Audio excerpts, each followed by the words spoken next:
নওশাদ সিদ্দিকীকে চায় শওকত মোল্লা। ভাবছেন ঠিক শুনছেন নাকি, বা ভাবছেন একই মেয়েটা হয়তো ভুল কথা বলছে।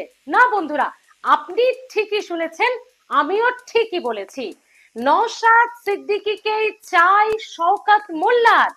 তিনি এর কারণও ব্যাখ্যা করেছেন কেন নওশাদ সিদ্দিকীকেই চায় তার মানে শওকত মোল্লার।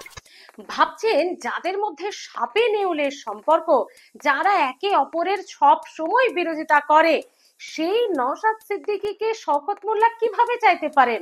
আবার এক শ্রেণীর আমার দর্শক বন্ধুরা ভাবছেন ওই যে নবান্ন যাওয়া থেকে নওশাদ সিদ্দিকী তৃণমূলে চলে যাচ্ছেন এমনটা শোনা যাচ্ছিল, এবার বোধহয় শওকত মোল্লা তারই খোলসা করে দিলেন। কি তাই তো? না বন্ধুরা, নওশাদ সিদ্দিকী আইএসএফ এর এই বিধায়ক তৃণমূলে যাচ্ছেন না। তাহলে শওকত মোল্লা তাকে কোথায় চাইছেন আর কেনই বা চাইছেন? পুরো ভিডিওটি দেখুন, এত ইন্টারেস্টিং বিষয় রয়েছে, আপনারা শেষ পর্যন্ত থাকতে বাধ্য হবেন। এবং অবশ্যই তারপর কমেন্ট করে জানাবেন যে এটা ঠিক রাজনীতির খেলা, নাকি রাজনীতিতে সবই সম্ভব, নাকি এর পেছনে আবার অন্য কিছু রয়েছে। তো বন্ধুরা, যেটা বলছিলাম, নওশাদ সিদ্দিকীকে 2026-এ ভাঙড়েই চাই শওকত মোল্লার। তৃণমূল প্রার্থী হিসেবে নয়, আইএসএফ প্রার্থী হিসেবে। সব হিসেবটা গুলিয়ে যাচ্ছে তাই তো? শওকত মোল্লা তৃণমূলের এই ভাঙড়ের পর্যবেক্ষক এবং ক্যানিং পূর্বের বিধায়ক এবং দুধের রাজনীতিবিদ ভাঙড়ের বলা চলে। তিনি বলছেন, আমি 2026 নির্বাচনের পর এবার জিতে ভাঙড়কে উপহার দিতে চাই তৃণমূল সুপ্রিমো মমতা বন্দ্যোপাধ্যায়কে। আর মমতা বন্দ্যোপাধ্যায়কে যদি আমি উপহার দেব এই ভাঙড়, তার জন্য আমার অবশ্যই চাই নওশাদ সিদ্দিকীকে ভাঙড়ের আইএসএফ প্রার্থী হিসেবেই। ভাবুন একবার, এত কনফিডেন্ট কিভাবে, আর হিসেবটা এবার মিলছে কিভাবে? অবশ্যই বলছি আপনাদের। ইতিমধ্যেই নওশাদ সিদ্দিকীর কথা উল্লেখ করে শওকত মোল্লা যে দাবিটা করেছেন যে কেন 2026-এ ভাঙড়ে নওশাদ সিদ্দিকীকেই চায়। তিনি 2021-এর পর, আপনারা জানেন, বিগত কয়েক বছর ধরে পর্যবেক্ষকের দায়িত্বে রয়েছেন ভাঙড়ের। ঠিকই তো, পর্যবেক্ষণ তো ওখানে করতেই হবে। যাদবপুর লোকসভার আন্ডারে যে 7টি বিধানসভা, তার অন্যতম ভাঙড়, এবং একমাত্র এই ভাঙড়ই তৃণমূলের গলার কাটা, যেখানে বিজেপি নয়, সিপিএম নয়, কংগ্রেস নয়, বিরোধী আইএসএফ বিধায়ক। আইএসএফ দল গঠন করার পরই প্রথম বছরেই তাদের এই জয়লাভ, গোটা রাজ্যে বলা চলে বিধানসভায় একমাত্র সিট। তো সেটা তো প্রেস্টিজ ফাইট হবেই, যেখানে যাদবপুর লোকসভা তৃণমূলের।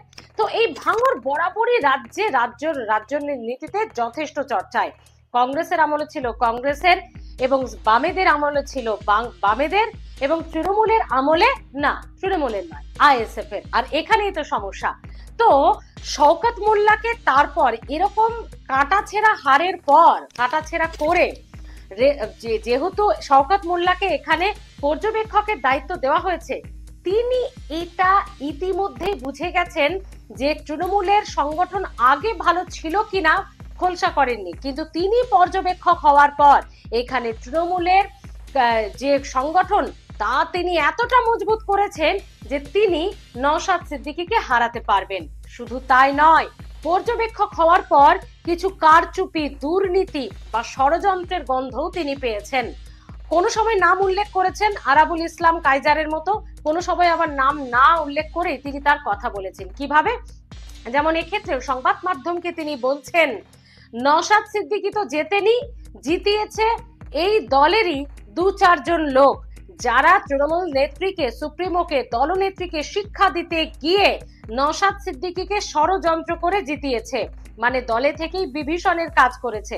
তাই নওশাদ সিদ্দিকী জেতেনি, জিতিয়েছে কিছু ষড়যন্ত্রকারী, যারা দলে থেকে মমতা বন্দ্যোপাধ্যায়ের ছবি নিয়ে ঘোরে, কিন্তু দলের সঙ্গে তাদের কোনো যোগাযোগ নেই। সেই সব মানুষগুলোই তৃণমূল সুপ্রিমোকে শিক্ষা দিতে গিয়ে অভিসন্ধি ষড়যন্ত্র করে এই নওশাদ সিদ্দিকীকে জিতিয়েছেন। তিনি আরো একটা পয়েন্ট বলেছেন, সকালে বিজেপি, রাতে আইএসএফ, তাই না? মানে বিজেপি নেতাদের সঙ্গে গলাগলি করছো, মিটিং করছো, আর বেরিয়ে এসে মুখ আর মুখোশের আড়ালে থেকে সংখ্যালঘু সম্প্রদায়ের মানুষকে ভুল বোঝাচ্ছ। এটাও অভিযোগ করেছেন, এটাও দাবি করেছেন শওকত মোল্লা। সেই ভুলটা কি বোঝাচ্ছে? নওশাদ সিদ্দিকী। বিজেপি নাকি নওশাদ সিদ্দিকীর হাত ধরেছিল, বা বিজেপির হাত শক্ত করতে নওশাদ সিদ্দিকীর মতো মানুষজন দরকার ছিল, সেজন্য 2021-এ বিজেপিও ষড়যন্ত্র করে একটা নওশাদ সিদ্দিকীকে জেতানোর প্রক্রিয়া করেছিল এই ভাঙড়ে। এবং আরো একটা গুরুত্বপূর্ণ কথা তিনি বলছেন, সব মিলিয়ে যেখানে ষড়যন্ত্র, যেখানে বিজেপির হাত, তারপরে তিনি যখন দলের দায়িত্ব নিলেন মানে পর্যবেক্ষকের, তখন তিনি সংগঠনটাকে ঢেলে সাজালেন। এবং ওই যে বেনজল রয়েছে, ওই যে ষড়যন্ত্রকারীরা দলে থেকে মুখোশের আড়ালে, তাদেরকে বের করেছে, যাদের সঙ্গে দলের এখন শত যোজন দূরত্ব। তার মানে বন্ধুরা কি দাঁড়ালো? বিজেপির তখন দরকার ছিল, এখন নাকি আর দরকার নেই। এবং যারা ষড়যন্ত্রকারী দলে থেকে, তৃণমূলে থেকে নওশাদকে সাহায্য করেছিল, তাদেরকেও তিনি পর্যবেক্ষক হওয়ার পর বের করেছেন। তার মানে তার কথা অনুযায়ী, মানে শওকত মোল্লার কথা অনুযায়ী, নওশাদ সিদ্দিকী কোনো ফ্যাক্টরি নয়। ষড়যন্ত্রকারীদের হেল্প নিয়ে, বিজেপির হেল্প নিয়ে, দুর্বল সংগঠন যেখানে ছিল এই তৃণমূলের, সেই অ্যাডভান্টেজ নিয়ে নওশাদ সিদ্দিকী জিতেছে। যার এই 3টে পয়েন্টের 2026-এর কোনোটাই নেই। তার মানে নওশাদ সিদ্দিকী তার কাছে, শওকত মোল্লার কাছে খুব হালকা প্রতিদ্বন্দ্বী, এবং যাকে ইউ হারিয়ে দেওয়া যাবে এবং ভাঙড়কে উপহার দেওয়া যাবে তৃণমূল সুপ্রিমোকে। শুধু তাই নয়, ভাঙড়ে পর্যবেক্ষক হওয়ার দায়িত্ব নেওয়ার পর তিনি যেমন সংগঠনকে ঢেলে সাজিয়েছেন, তার একটা ফলও তিনি হাতে নাতে পেয়েছেন। 2024 লোকসভা নির্বাচন, যেখানে বিধানসভা ওয়াইজ ফলাফলও কিন্তু একটু নাড়াঘাটা করলেই জানা যায়, সেখানে দেখা যাচ্ছে খুব উল্লেখযোগ্য পয়েন্ট। 2024 লোকসভা নির্বাচনে বিধানসভা ওয়াইজ ফলাফলে ভাঙড়ে কিন্তু লিডে রয়েছে তৃণমূল কংগ্রেস। 2021-এর পর পর্যবেক্ষকের দায়িত্ব নিয়েছেন এই শওকত মোল্লা। 2024-এ ভাঙড়ে বিধানসভা নির্বাচন, লোকসভা নির্বাচনে বিধানসভা ওয়াইজ ফলাফলে লিডে রয়েছে ভাঙড়ে তৃণমূল কংগ্রেস। তো এটাও কিন্তু তার কনফিডেন্সের একটা কারণ, এটাও কিন্তু তার ভাঙড়ে শওকত মোল্লার যে দাবি নওশাদ সিদ্দিকীকেই চাই, তারও একটা দাবি বা কারণ বলতে পারেন। কি বলুন বন্ধুরা? এতক্ষণ তো পুরো বিষয়টি আপনাদের সামনে তুলে ধরলাম, যে কি কি কারণে, কোন কোন যুক্তিতে, কোন কনফিডেন্স থেকে শওকত মোল্লা নওশাদ সিদ্দিকীকে চাই বলছেন।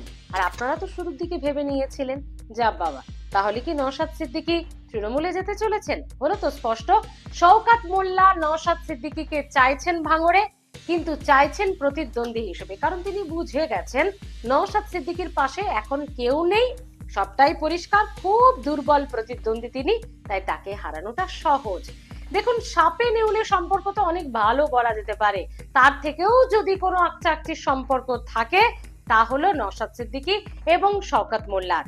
তো সেই শওকত মোল্লা নওশাদ সিদ্দিকীর নাম করে একেবারে এভাবে তাকে দুর্বল প্রতিদ্বন্দ্বী প্রতিপন্ন করছেন, এটা কি নওশাদ সিদ্দিকী ভালোভাবে নেবেন?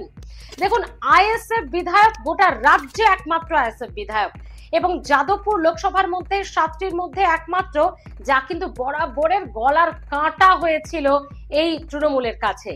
এবার সেই কাঁটা কি তাহলে শওকত মোল্লা উপড়ে ফেলতে পারবেন? কি মনে হয়? নাকি ভাঙড়ের শেষ কথা ভাইজান? আমরা ভাইজানকে নিয়ে অনেক ভিডিও করেছি, যেখানে সত্যি আমি আপ্লুত, আমার অনেক দর্শক বন্ধু, অনেক ভাইরা যারা কমেন্ট করেছেন এবং নওশাদ সিদ্দিকীর ভালো দিকগুলোকে তুলে ধরেছেন। তো সত্যি ভাঙড়বাসী কি চাইছেন?